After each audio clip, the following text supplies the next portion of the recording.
Welcome to சாச் multi cuisine. இன்னைக்கு நம்ம பார்க்க போகிறது காரைக்கால் ஸ்டைல் மட்டன் பிரியாணி. ரொம்ப சுவையாக எப்படி செய்கிறதுன்னு பார்க்கலாம்.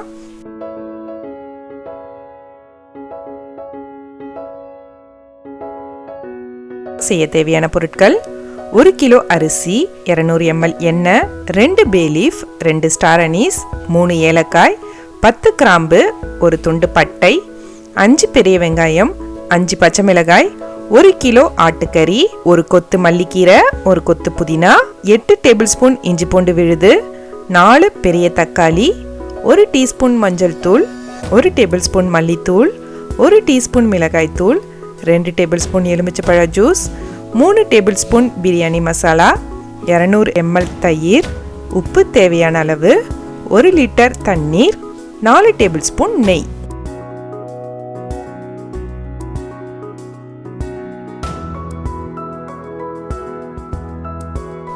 அரிசியை கழுவிட்டு வெதுவெதுப்பான தண்ணியில் ஒரு அரை மணி நேரம் ஊற வச்சிடலாம்.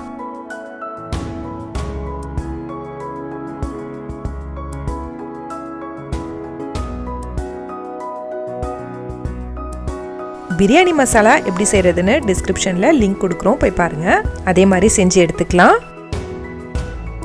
ஒரு பெரிய பாத்திரத்தில் 200 ml எண்ணெய் சேர்த்துக்கலாம்.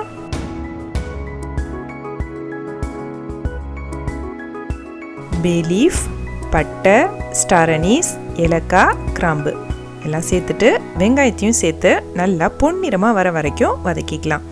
ரொம்ப முக்கியமான ஸ்டெப், பிரியாணியில் வெங்காயம் நல்லா வதங்கியிருக்கணும். அப்போ தான் பிரியாணி நல்லா டேஸ்ட்டாக இருக்கும். 5 பச்சை மிளகாவை சேர்த்துக்கலாம்.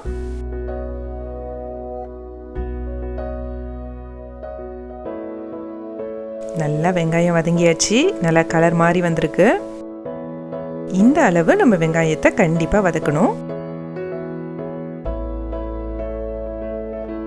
ஆட்டுக்கறியை மஞ்சத்தூள் போட்டு கழுவியிருக்கேன், அதையும் இதில் சேர்த்து நல்லா வதக்கிக்கலாம்.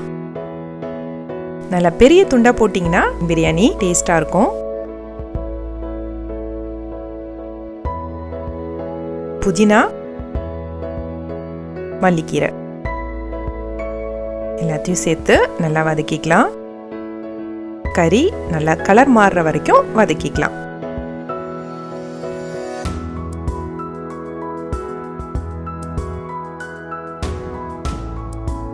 இன்னொரு முக்கியமான விஷயம், கறியில் கொஞ்சமாக கொழுப்பு இருக்கிற மாதிரி பார்த்துக்கலாம். அப்போ பிரியாணி இன்னும் நல்லா டேஸ்டாக இருக்கும்.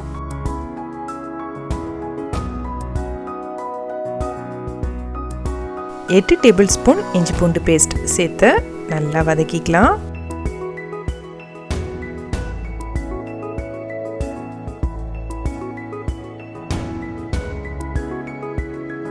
தக்காளி, உப்பு,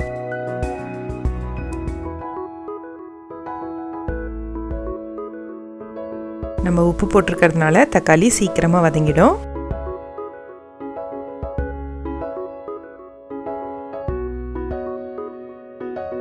கொஞ்சமாக மிளகாய் தூள், எலுமிச்சப்பழ ஜூஸ், மஞ்சள் தூள்,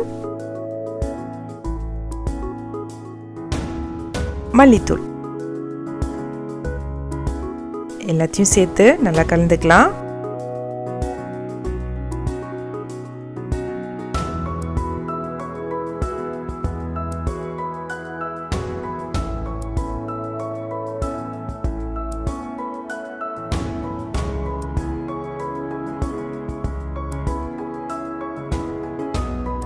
இப்போ கடைசியாக பிரியாணி மசாலா சேர்த்துக்கலாம். சேர்த்துட்டு நல்லா எல்லாத்தையும் கலந்து விட்டுக்கலாம்.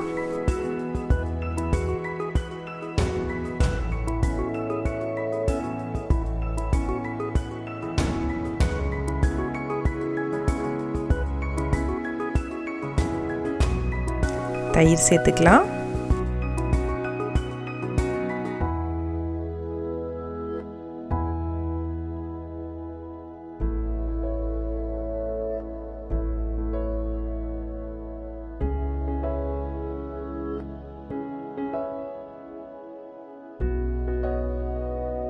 கறியை மூடி போட்டு வேக வச்சிடலாம். அதுக்குள்ள நம்ம அரிசியை வடித்து எடுத்துக்கலாம்.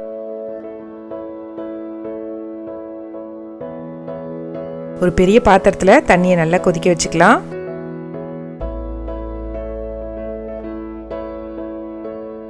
உப்பு, கலர் பவுடர் சேர்த்துக்கலாம். தண்ணி கொதிச்சதுக்கு அப்புறமா இந்த தண்ணியில் நல்லா உப்பு டேஸ்ட் இருக்கணும்.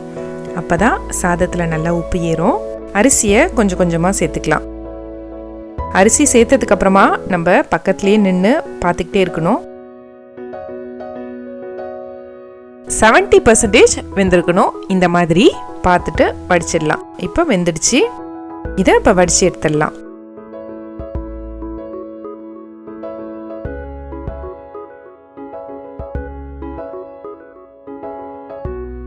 கறி நல்லா வெந்துடுச்சு. இப்போது நம்ம உப்பு செக் பண்ணிக்கலாம். ஒரு கல் உப்பு கூட இருக்கிற மாதிரி இருக்கணும். அப்போ தான் நம்ம தண்ணி சேர்த்து அரிசி சேர்க்கும் போது கரெக்டாக இருக்கும். 1 லிட்டர் கொதிக்கிற தண்ணியை சேர்த்துக்கலாம். இதில் இதுவும் முக்கியமான ஸ்டெப். கண்டிப்பாக பச்சை தண்ணி சேர்த்துறாதீங்க. நல்லா கொதிக்க வச்ச தண்ணியை இதில் சேர்த்துக்கலாம். அப்போ தான் கறி வந்து நல்லா சாஃப்டாக இருக்கும். தண்ணி சேர்த்ததுக்கப்புறமா சாதத்தை இதில் சேர்த்துடலாம். இதே மாதிரி சாதத்தை வடிச்சிட்டு பிரியாணி செஞ்சிங்கன்னா மசாலா கூட சேர்ந்து கறி நல்லா டேஸ்டாக இருக்கும்.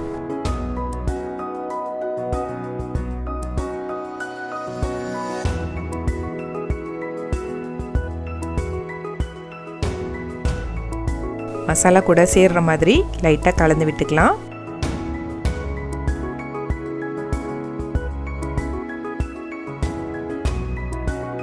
மேலே 4 டேபிள் ஸ்பூன் நெய் சேர்த்துக்கலாம்.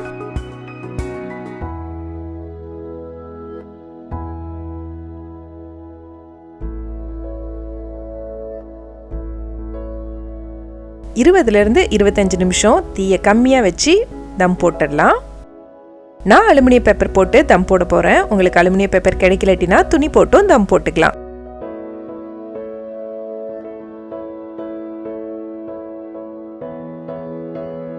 நல்லா சுட சுட சுவையான மட்டன் பிரியாணி காரைக்கால் ஸ்டைலில் ரெடி ஆயிடுச்சு. கண்டிப்பாக செஞ்சு பாருங்கள். செஞ்சு பார்த்துட்டு எப்படி இருந்துச்சுன்னு எங்களுக்கு கமெண்ட்ஸில் சொல்லுங்கள்.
உங்களுக்கு எங்கள் சேனல் பிடிச்சிருந்தா சப்ஸ்கிரைப் பண்ணுங்கள், பெல் ஐக்கானை கிளிக் பண்ணுங்கள், லைக் பண்ணுங்கள், ஷேர் பண்ணுங்கள், கமெண்ட் பண்ணுங்கள்.